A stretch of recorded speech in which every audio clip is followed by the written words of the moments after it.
Selamat datang di channel Alur Film. Jangan lupa like, komen, dan subscribe. Aku bisa merasakan kekuatan di tubuhmu bahkan dari tempat yang jauh. Itu semakin kuat setiap saat.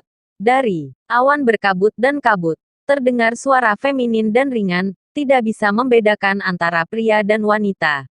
Su Baiyi membuka matanya dan mendapati dirinya menginjak awan lagi. Dia menatap langit yang penuh bintang, menundukkan kepalanya ke gunung dan sungai yang luas, dan di kejauhan ada pulau abadi yang diselimuti kabut. Kamu lagi? Su Baiyi bertanya dengan heran. Ini aku. Dengan teriakan, seekor bangau tiba-tiba menerobos awan dan berhenti di depan Su Baiyi. Seorang pria berbaju putih muncul entah dari mana dan mendarat di atas bangau dengan tangan di belakangnya, tersenyum sedikit pada Su Baiyi. Ketika saya bertemu Su Baiyi terakhir kali, pria itu dikelilingi oleh lapisan awan dan kabut, dan wajahnya tidak jelas, tetapi kali ini tidak lagi tertutup oleh awan dan kabut, dan wajah pria itu terlihat jelas. Itu adalah wajah yang indah, tanpa cacat yang dapat ditemukan, seolah-olah pencipta telah mengukirnya dari batu giok paling sempurna di dunia, tanpa cacat tetapi dingin dan pucat. Dan wajah itu tampak seperti remaja laki-laki, tetapi tatapan itu memiliki rasa ketidakpedulian yang bisa melihat dunia. Kamu agak seperti ketika aku masih muda. Pria itu berkata dengan ringan. Su Baiyi memandang pria di depannya dengan waspada. Bukankah kamu muda sekarang? Hanya bercanda. Sudut mulut pria itu naik sedikit, tetapi tidak ada senyum di matanya. Ketika aku masih muda, gunung dan sungai tidak seperti sekarang ini. Seperti apa kelihatannya? Kamu ingin mengatakan bahwa kamu adalah seorang yang abadi, kan? Su Baiyi bertanya. Kamu bisa menjadi aku. Pria itu berkata tiba-tiba. Su Baiyi menggaruk kepalanya. Tapi aku, mengapa kamu ingin menjadi kamu? Menjadi aku bisa hidup dengan dunia. Pria itu berkata dengan sungguh-sungguh. Tapi aku hanya ingin hidup dengan kekasihku. Jawab Su Baiyi. Hah, pria itu menyipitkan matanya sedikit. Pernahkah Anda mendengar pepatah bahwa Anda tidak ingin lahir di tahun yang sama, bulan yang sama, dan hari yang sama, tetapi Anda ingin mati di tahun yang sama, bulan yang sama, dan hari yang sama? Su Baiyi bertanya. Pria itu menggoyangkan lengan bajunya dengan ringan. Saya pikir saya pernah mendengar tentang orang-orang itu ketika mereka meninggal. Siapa kamu? Su Baiyi tanpa sadar ingin menghunus pedangnya, tetapi mendapati pinggangnya kosong.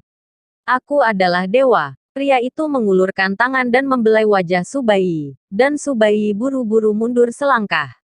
Dan kamu? Pria itu menarik tangannya, itu dewa, bayangan yang tersisa di dunia.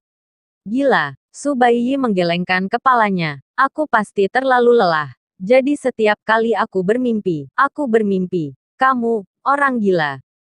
Su Baiyi, Su Baiyi, Su Baiyi. Sebuah suara tiba-tiba datang dari atas awan. Suaranya lembut dan menyenangkan. Kakak perempuan, kata Su Baiyi dengan gembira. Apakah ini yang kamu bicarakan? Tanya pria itu. Terserah kamu, aku tidak ingin berbicara denganmu lagi. Su Baiyi melihat sekeliling. Bagaimana aku bisa keluar? Ini adalah mimpimu, bukan milikku. Pria itu melangkah mundur sambil tersenyum. Tidak masalah. Su Baiyi mengangkat bahu, maju selangkah, melompat, menerobos awan dan kabut tebal, dan jatuh ke laut yang memantulkan galaksi. Jadi awan, gunung abadi, galaksi, dan laut semuanya hancur berkeping-keping dalam sekejap, dan kemudian menghilang seperti asap, hanya menyisakan kegelapan tanpa akhir, dan Su Baiyi terus jatuh dalam kegelapan tanpa akhir ini. Bermain besar, Su Baiyi berteriak ngeri, dan kemudian mati-matian mencoba memeluk sesuatu untuk menahan dirinya agar tidak jatuh. Dalam pusing, dia merasa ada sesuatu yang bergetar di depannya, jadi dia segera membantingnya. Jauh, tahan. Kegelapan menghilang dalam sekejap. Ada sinar matahari yang masuk. Hangat seperti musim semi. Su Baiyi membuka matanya dan melihat kemeja ungu. Hangat dan harum di pelukan. Dia tiba-tiba menyadari satu hal. Kakak perempuan Nangong Sier paling menyukai kemeja ungu. Dia segera melepaskan tangannya, menelan kakak perempuannya, dan bersiap untuk dipukuli. Tapi Nangong Sier hanya berdiri di samping tempat tidur, mengulurkan tangannya dan membelai dahinya, dan bertanya dengan ringan, apakah kamu mengalami mimpi buruk? Ini bukan mimpi buruk, setidaknya pemandangannya cukup bagus, Changhai Xinghe, Xian Dao Yunwu, yaitu, ada orang dengan otak yang buruk, yang selalu mengatakan beberapa hal yang tidak dapat dijelaskan kepadaku. Su Baiyi menggaruk kepalanya. Apa yang aku katakan padamu? Nangong Sier berjalan kembali ke meja dan menuangkan secangkir air panas. Terakhir kali saya mengatakan bahwa saya adalah pengunjung dari Yingzhou, tetapi kali ini saya mengatakan bahwa saya adalah dewa atau peri. Su Baiyi berguling dan turun dari tempat tidur. Nangong Sier berhenti menuangkan air, sedikit mengernyit, apakah kamu melihatnya? Tidak, saya belum pernah melihatnya. Tepat setelah tertidur di Yunjing terakhir kali, saya mulai memimpikannya orang ini. Sudah hilang. Su Baiyi menggosok matanya. Seorang pria yang bukan laki-laki atau perempuan. Dia sangat ribut. Saya tidak menyebutkannya lagi. Saya pasti terlalu banyak membaca di buku obrolan kecil saya. Oh, omong-omong, kenapa saya tidur lagi? Mengerti. Nangong Sier menyerahkan air panas kepada Su Baiyi. Minumlah segelas air. Su Baiyi melihat air panas di tangannya, dan tiba-tiba teringat, aku ingat, aku diracun.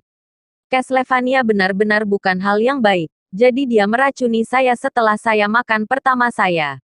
Kakak senior, ayo lari. Zhao Xiaqiu mengetuk pintu dengan lembut, Nona Nangong, Tuan Muda Su. Silakan masuk. Nangong Sier menjawab. Zhao Xiaqiu mendorong pintu dan berjalan masuk. Setelah melihat Su Baiyi, dia sedikit mengangguk, Tuan Kota mengundang Anda untuk datang dan sarapan bersama.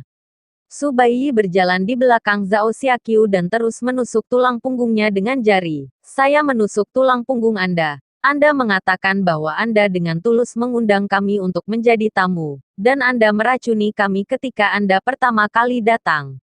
Jangan katakan bahwa itu diracuni untuk memberi saya istirahat malam yang baik, maka saya akan berterima kasih. Tak berdaya, saya sudah meminta maaf kepada Nona Nangong. Jika permintaan maaf berguna, apa yang perlu kamu lakukan dengan 6 pintu? Su Baiyi menarik kembali jarinya. Katakan, bajingan mana yang meracuniku, aku akan pergi kepadanya sekarang untuk menyelesaikan akun. Ini aku. Yan Xiaotang mendorong kursi roda muncul di luar pintu. Ini kamu. Su Baiyi melompat ke depan Yan Xiaotang, melambaikan tangan kanannya, dan menatapnya dengan tajam. Yan Xiaotang juga menatap Su Baiyi. Lupakan saja, aku tidak memukul orang cacat. Su Baiyi berbalik dan pergi. Sombong. Yan Xiaotang berteriak dengan marah, menepuk bagian belakang kursi dengan keras, dan sebuah panah kecil terbang keluar darinya dan menembak ke punggung Su Baiyi. Zhao Xiaqiu maju selangkah, dan sebilah pedang memotong anak panah itu. Su Baiyi berjalan ke sisi Nangong Sier, kakak perempuan, pergi atau tinggal. Aku tidak bisa pergi lagi. Nangong Sier menggelengkan kepalanya dan berkata, pergilah menemui Tuan Kotamu. Tunggu, Yan Xiaotang berteriak. Su Baiyi berbalik dan berkata, mengapa begitu masuk akal bagimu untuk diracuni? Tinggalkan setetes darahmu, kata Yan Xiaotang. Apa yang kamu katakan? Su Baiyi berkata dengan marah. Tetapi begitu dia mengucapkan kata-kata itu, dia merasa tubuhnya melonjak. Mungkin itu karena dia sering berkelahi dalam mimpi baru-baru ini. Tubuhnya sudah sangat lemah, dan dia tergerak oleh pria yang tidak bisa dijelaskan ini. Dia buru-buru mengulurkan tangan, mengambil cangkir di atas meja, dan mulai memuntahkan darah. Akhirnya dia memuntahkan setengah cangkir penuh darah. Berikan padamu. Su Baiyi melemparkannya ke Yan Xiaotang. Yan Xiaotang mengambil cangkir teh dengan ekspresi aneh, dan Nangong Sier dan Zhao Xiaqiu bahkan lebih terpana. Ayo pergi, sarapan. Su Baiyi menepuk bahu Zhao Xiaqiu. Di halaman utama mansion Tuan Kota, Mo Wen menyajikan semangkuk bubur untuk dirinya sendiri. Dan ketika dia melihat Su Baiyi melangkah masuk, dia hanya berkata dengan ringan, ayo. Su Baiyi duduk tepat di samping Mo Wen, bertanya, apakah tidak ada obat untuk sarapan hari ini? Ye Huo, yang berdiri di belakang Mo Wen, menurunkan matanya, dan tangan yang memegang pedang secara tidak sengaja meningkatkan kekuatannya. Tidakkah menurutmu aku makan dengan benar? Mo Wen berkata sambil tersenyum. Kalau begitu berikan padaku. Su Baiyi mengambil semangkuk bubur dari tangan Mo Wen, mengangkat kepalanya dan menyesapnya. Nona Nangong, Xia Qiu, datang dan makan bersama. Mo Wen menyapa tidak peduli. Nangong Xier duduk di samping Su Baiyi. Zhao Xiaqiu duduk di samping Mo Wen. Mo Wen memberi mereka masing-masing semangkuk bubur, dan kelompok itu mulai makan sarapan dengan serius tanpa mengucapkan sepatah kata pun. Baru setengah jalan makan, seorang sarjana yang sedang membaca buku masuk, berjalan ke meja makan, meletakkan buku itu, melirik semua orang, dan kemudian menoleh dan pergi. Ini adalah yang pertama dari 9 kejahatan, Xiao Sheng. Mo Wen memperkenalkan. Apakah itu zodiak yang dikenal sebagai orang paling pembunuh di dunia? Tanya Nangong Xier. Mo Wen mengangguk, itu Xiao Sheng. Yang tertua. Dia telah membaca semua buku sejak dia masih kecil. Dia telah membaca semua buku, dan tahu segalanya. Kemudian, dia pergi untuk mengikuti ujian kekaisaran. Dia dipermalukan oleh penguji, teman sekelasnya terbunuh, dan akhirnya dia membunuh penguji. Meskipun dia seorang sarjana, tetapi karena dia telah membaca terlalu banyak buku, dia tahu cara membunuh yang tercepat, cara membunuh pihak lain tanpa menyadarinya, dan bagaimana untuk membunuh yang paling rahasia. Setelah cendekiawan itu pergi, wanita lain dengan wajah cantik bergoyang ke aula, mengambil roti dari meja, melirik Su Baiyi, menggigit roti, dan berbalik. Ini adalah satu-satunya wanita di 9 kejahatan. Peringkat kelima, bernama Ling Ran. Mo Wen berkata, dia dulunya anggota organisasi Bulan Sabit. Bulan Sabit, organisasi pembunuh paling terkenal di Jiangnan. Nangong Xier terkejut, bukankah mereka sudah lama menghilang? Mereka tidak menghilang, tetapi mereka semua dibunuh oleh Ling Ran.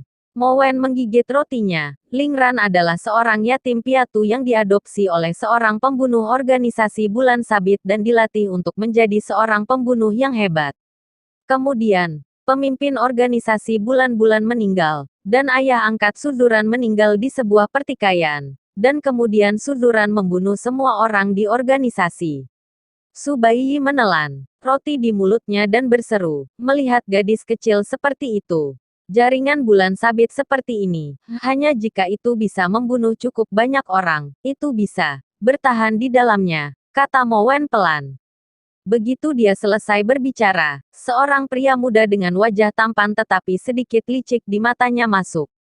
Dia bermain dengan 3 dadu di tangannya, dan nadanya sedikit tidak sabar. Tuan Kota, bisakah kamu bermain beberapa permainan dengan saya? Mo Wen menunjuk pria itu dan berkata, ini adalah Ado peringkat ke-6, dijuluki. Setiap perjudian pasti kalah. Saya ingin tahu apakah Anda pernah mendengarnya. Su Baiyi tercengang. Saya benar-benar. Oh, kamu belum pernah mendengar tentang 2 yang pertama. Tapi Ado. Tanya Mo bingung. Su tidak berbakat. Dia sering nongkrong di kasino. Saya mendengar mereka mengatakan bahwa ada domba gemuk yang berkeliaran di dunia dan kehilangan kekayaan keluarganya. Jika saya tidak salah dengar, nama keluarganya adalah Zhang. Su Baiyi memandang pemuda itu, keluarga Zhang, orang terkaya di Lingnan, putraku satu-satunya. Sayangnya, keluarga Zhang sudah lama pergi, dia kehilangan uangku sekarang.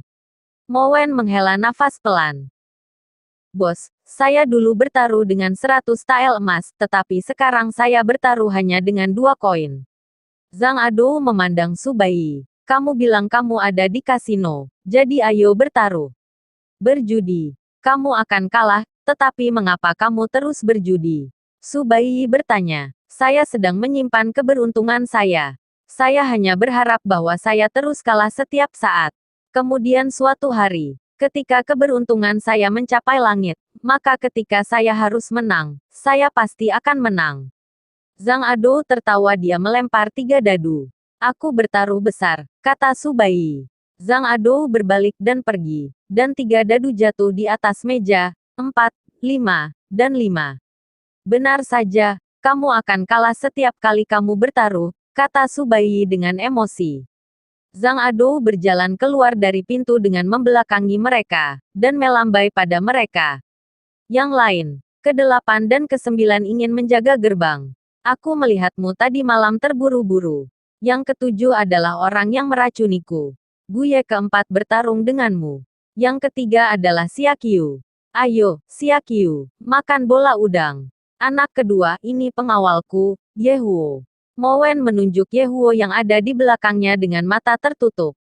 Dia tertidur, kata Subai. Yehuo membuka matanya dan berkata dengan dingin, aku tidak punya. Yehuo tidak terkenal di arena. Tidak seperti orang lain. Dia telah tinggal di kota iblis sejak dia masih kecil, dan masih kecil, diadopsi oleh saudaraku. Mowen berkata, mereka semua berpura-pura lewat satu persatu sekarang. Tetapi mereka hanya ingin datang dan melihatmu. Lihat aku. Subai bertanya dengan bingung, apa yang harus aku lakukan? Harus melihat. Jika kamu mengatakan dia terlihat baik, kakak perempuanmu memang lebih pantas untuk dilihat. Tapi sekarang kamu yang dinamai oleh orang-orang di luar untuk dibawa pergi, dan yang kami coba lindungi juga kamu. Jadi mereka sangat penasaran, orang macam apa kamu ini? Mowen berbalik untuk bertanya pada Yehuo, Ahuo, apa pendapatmu tentang Tuan Muda Su? Zhao Xiaqiu mengangguk dan berkata, Tuan Muda Su sangat baik. Yehuo mendengus dingin, kurasa tidak. Su Baiyi merentangkan tangannya dan berkata, saya tidak berpikir saya sangat baik. Kakak perempuan senior, apa pendapat Anda tentang saya? Petik 2. Nangong Sier tertegun, saya pikir, Anda cukup baik. Petik 2. Su Baiyi juga tercengang. Kakak perempuan, kamu yang mengatakan aku tidak bisa menerimanya. Nangong Sier tersipu. Kalau begitu kamu tidak terlalu baik sama sekali. Ya, saya seorang orang yang sangat jahat. Su Baiyi melanjutkan dengan lancar. Dia melanjutkan, alasan mengapa orang-orang di luar melindungiku hanya karena aku memiliki buku peri. Dan alasan mengapa Castlevania melindungiku adalah karena kepercayaan tuanku. Kamu sangat jahat, pintar. Tuanmu memang menulisnya untukku. Sebuah surat. Mowen meletakkan mangkuk dan sumpit di tangannya dan mengubah topik pembicaraan. Nona. Nangong letakkan sumpitnya. Tentu saja. Su Baiyi bingung. Cerita apa? Cerita tentang pengunjung dari Yingzhou. Mowen tersenyum. Seorang pengunjung dari Yingzhou. Pria yang bukan laki-laki atau perempuan. Su Baiyi terkejut. Kamu memata-matai mimpiku. Mowen bahkan lebih terkejut lagi. Apakah kamu pernah melihatnya? Tidak, Xie Kanhua bilang dia tidak pernah melihatnya, berhubungan seks dengannya. Kamu mengatakannya. Melihat ekspresi Mowen, Su Baiyi juga bingung. Ini adalah pertama kalinya dia berbicara dengan kakak perempuannya tentang mimpi itu. Mungkinkah benar-benar ada pengunjung dari Yingzhou di dunia omelan dewa itu? Pria itu mengatakan semuanya, apakah itu benar? Terima kasih sudah dengerin alur film sampai akhir.